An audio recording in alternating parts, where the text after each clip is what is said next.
Tell me about yourself.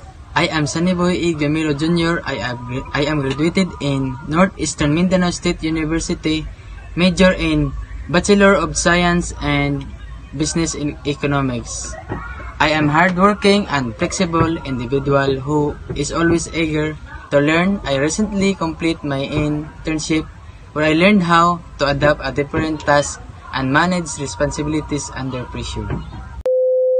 What are your strengths?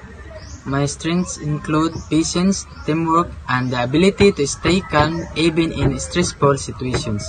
I am also very organized and reliable. What are your weaknesses? My weakness was being hesitant to ask questions, but during my training, I learned that asking is part of growing. I now make sure to clarify when needed.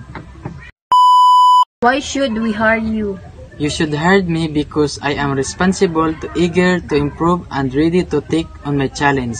I believe I can contribute positively and grow with your company.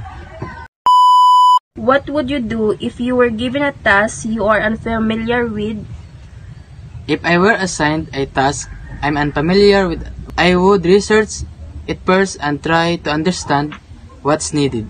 I'd also ask for help if someone is resourceful and making sure I deliver quality work even in new situations.